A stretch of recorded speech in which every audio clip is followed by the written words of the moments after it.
आज इथे उपस्थित ॲडव्होकेट विक्रम चव्हाणजी आमचे ठाणे शहर जिल्हा काँग्रेस समितीचे धडाडीचे जिल्हाध्यक्ष, ठाणे ग्रामीणचे जिल्हाध्यक्ष श्री चेतन पवारजी आणि महिला काँग्रेस समितीच्या अध्यक्षा स्मिता वैतीताई आणि काँग्रेसचे सर्व पदाधिकारी, समोर बसलेले पत्रकार मित्र, बंधू आणि भगिनींनो,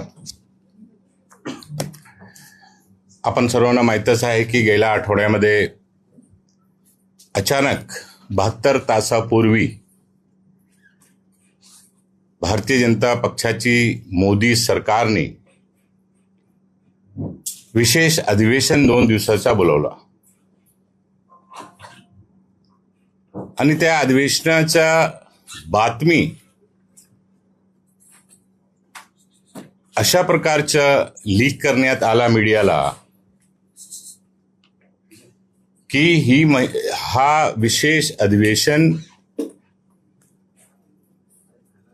महिला भगिनींना आरक्षण देण्यासाठी बोलवण्यात येत आहे.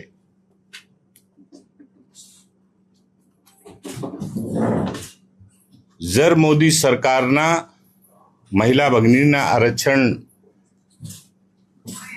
द्यायचं असते तर मला असं वाटतंय की त्यांनी जसं 2023 मध्ये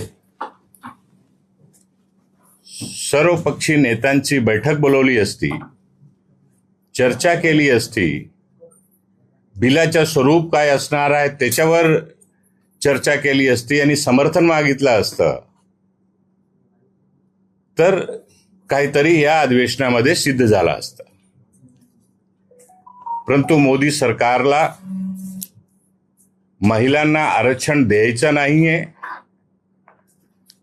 म्हणून महिला आरक्षणच्या नावाखाली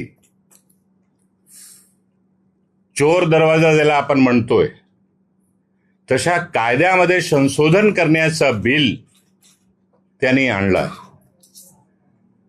ते ढिंडोरा कसं काय पिटतायत की महिला आरक्षण विधायक होता, महिला आरक्षण बिल होती, आपण ते बिल पाहावा. त्या बिलामध्ये महिला आरक्षणचा कुठेही उल्लेख न होता, फक्त कायदा संशोधन विधायक कॉन्स्टिट्यूशन अमेंडमेंट बिल असा त्याच्यामध्ये उल्लेख होता. आणि कायद्यामध्ये संशोधन करण्याचा जो बिल होता तो देशाच्या संविधानाला, देशाच्या लोकशाहीला ते नुकसान पोहोचवणारा बिल होता. म्हणून आणि त्या बिल आणण्याच्या अगोदर काँग्रेस पक्षाने, सर्व विरोधी पक्षाच्या नेत्यांनी मागणी सुद्धा केली की सरकारने या विशेष अधिवेशनामध्ये कुठला बिल ह्यांना आणायचा आहे. आणि नेहमी आपली एक पद्धत असते लोकशाहीमध्ये, लोकसभा असो किंवा विधानसभा असो, कुठलाही अधिवेशन असेल, रेग्युलर अधिवेशन असेल किंवा विशेष अधिवेशन असेल, अधिवेशनाच्या अगोदर बिझनेस ॲडवायझरी समिती असते, त्या समितीची बैठक होत असतात आणि त्या बैठकीमध्ये चर्चा होऊन कुठली बिलं आणायचा ते सगळे निर्णय होत असतो. परंतु ह्याच्यामध्ये कुठलीही प्रकारची चर्चा न करता मोदी सरकारने ही 72 तासामध्ये बिल आणली.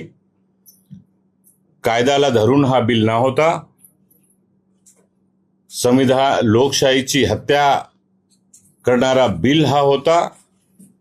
म्हणून सगळ्यांनी, सर्व विरोधी पक्षांनी इंडिया गठबंधनमध्ये सामील आणि बाकीचे सुद्धा जे खासदार होते ते सर्वांनी निर्णय घेतला की आम्हाला या बिलाचा विरोध करायचा आहे, या बिलाला पास होऊन द्यायचा नाही आहे, कारण हा संविधानाला धोका आहे. धोका देणारा बिल आहे म्हणून हा बिल पास करून द्यायचा नाही. देशाच्या हितासाठी, देशाच्या संविधानाची रक्षासाठी, लोकशाही वाचवण्यासाठी सर्व विरोधी पक्षांनी हा निर्णय घेतला आणि बिल मोदी सरकारला आणि भारतीय जनता पक्षाला हे माहीत होतं की हा बिल पास करायचा जर असेल तर कमीत कमी 2/3 मेजॉरिटी पाहिजे. एनडीएकडे,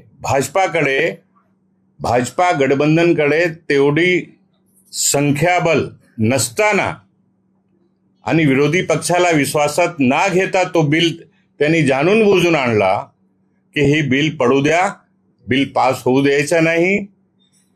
आणि त्याच्यानंतर काँग्रेस आणि काँग्रेसचे सोबत असणारे सर्व विरोधी पक्ष हे महिला विरोधी आहे अशा प्रकारच्या दुष्प्रचार, रेटून बोलायचं, खोटे बोलायचं जे पद्धत आहे भारतीय जनता पक्षाची, ती पद्धत आज त्यांनी स्वीकारून हा बिल आणला होता. आणि बिल पडल्यानंतर तशा प्रकारच्या आंदोलन आणि प्रेस कॉन्फरन्सेस भारतीय जनता पक्षाच्या माध्यमातून देशाची, जनताची दिशाभूल करण्याचा काम परत या देशामध्ये बीजेपीने सुरू केलेला आहे. आणि ह्याच्या मागचा मूळ कारण हा सुद्धा आहे की देशाची जी विभिन्न प्रकारची दुसरी जी समस्या आहे ज्याच्यामध्ये भारतीय जनता पक्षाची मोदी सरकार फेल झालेली आहे, त्या विषयातून लोकांचं ध्यान, लोकांचं दिशाभूल करण्यासाठी अशा प्रकारचा दुष्प्रचार करण्याचं काम बीजेपी तर्फे सुरू आहे. आमची मागणी आहे की 2023 मध्ये ज्या आरक्षण 33% महिलांना आरक्षण देण्याचा बिल आमच्या समर्थनामुळे पास झाला होता, त्याला 2024च्या अगोदर त्यांनी लागू केला पाहिजे होता. आणि आता तर ते लागू करण्याचा आदेश सुद्धा निघालेला आहे.